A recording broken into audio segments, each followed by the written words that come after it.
nay trời đẹp lắm đây, sao không cùng anh dạo quanh Sài Gòn. Vì vụ trên xe qua khắp nẻo đường, ngắm phố phường ta luôn mến thương.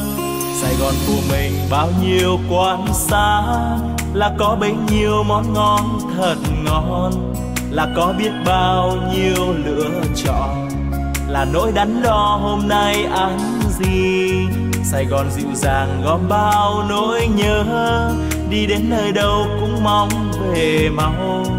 Thương lắm quan quen đôi ta vẫn hẹn, yêu lắm những con đường ta từng qua. Sài Gòn quá xa thương yêu, anh đã thương thật nhiều, anh yêu biết bao nhiêu, anh vẫn thương thật nhiều. Ôi yêu biết bao nhiêu.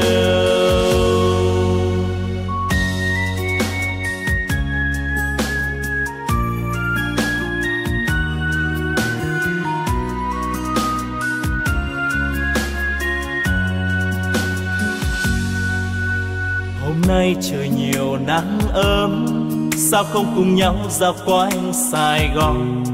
Bon bon trên xe qua muôn nẻo đường, ngắm phố phường ta luôn mến thương. Sài Gòn nhộn nhịp bao nhiêu quán xá, thì có bấy nhiêu món ngon thật ngon, thì có biết bao nhiêu lựa chọn, cùng những đắn đo hôm nay ăn gì. Sài Gòn nồng nàn gom bao nỗi nhớ, đi khắp nơi đâu vẫn mong về mau. Thương lắm quan quen đôi ta hò hẹn, yêu lắm những con đường ta đã qua. Sài Gòn quá xa thương yêu, anh đã thương thật nhiều, anh yêu biết bao nhiêu, anh vẫn thương thật nhiều. Ôi yêu biết bao nhiêu, anh đã thương thật nhiều, anh yêu biết bao nhiêu, anh vẫn thương thật nhiều. Ôi yêu biết bao nhiêu, anh vẫn thương thật nhiều. Ôi yêu biết bao nhiêu.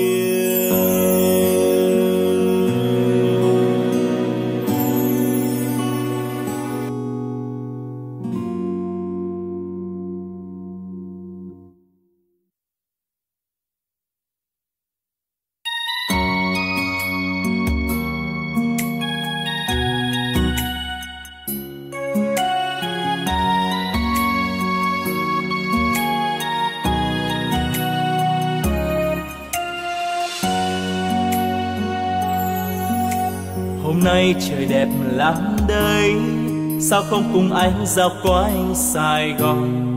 Vì vụ trên xe qua khắp nẻo đường, ngắm phố phường ta luôn mến thương. Sài Gòn của mình bao nhiêu quán xá, là có bấy nhiêu món ngon thật ngon, là có biết bao nhiêu lựa chọn, là nỗi đắn đo hôm nay ăn gì.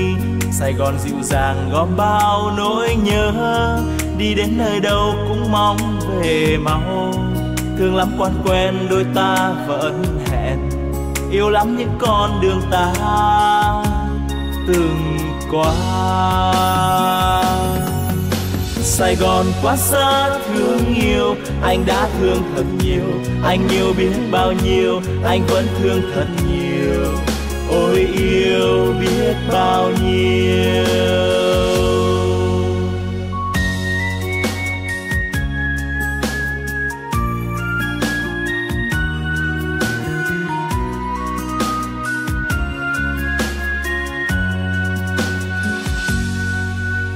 Hôm nay trời nhiều nắng ấm, sao không cùng nhau dạo quanh Sài Gòn. Bon bon trên xe qua muôn nẻo đường, ngắm phố phường ta luôn mến thương. Sài Gòn nhộn nhịp bao nhiêu quán xá, thì có bấy nhiêu món ngon thật ngon, thì có biết bao nhiêu lựa chọn, cùng những đắn đo hôm nay ăn gì. Sài Gòn nồng nàn gom bao nỗi nhớ, đi khắp nơi đâu vẫn mong về mau. Thương lắm quan quen đôi ta hò hẹn, yêu lắm những con đường ta đã qua. Sài Gòn quá xa thương yêu, anh đã thương thật nhiều. Anh yêu biết bao nhiêu, anh vẫn thương thật nhiều. Ôi yêu biết bao nhiêu, anh đã thương thật nhiều. Anh yêu biết bao nhiêu, anh vẫn thương thật nhiều. Ôi yêu biết bao nhiêu, anh vẫn thương thật nhiều. Ôi yêu biết bao nhiêu.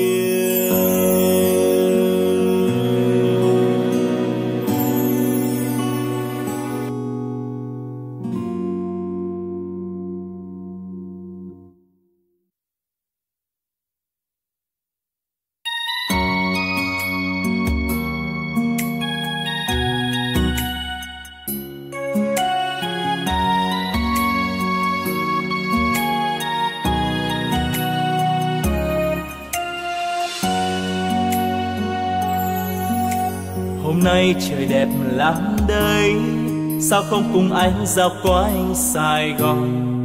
Vi vu trên xe qua khắp nẻo đường, ngắm phố phường ta luôn mến thương. Sài Gòn của mình bao nhiêu quán xá, là có bấy nhiêu món ngon thật ngon, là có biết bao nhiêu lựa chọn, là nỗi đắn đo hôm nay ăn gì. Sài Gòn dịu dàng gom bao nỗi nhớ, đi đến nơi đâu cũng mong về mau. Thương lắm quan quen đôi ta vẫn hẹn, yêu lắm những con đường ta từng qua. Sài Gòn quá xa thương yêu, anh đã thương thật nhiều. Anh yêu biết bao nhiêu, anh vẫn thương thật nhiều. Ôi yêu biết bao nhiêu,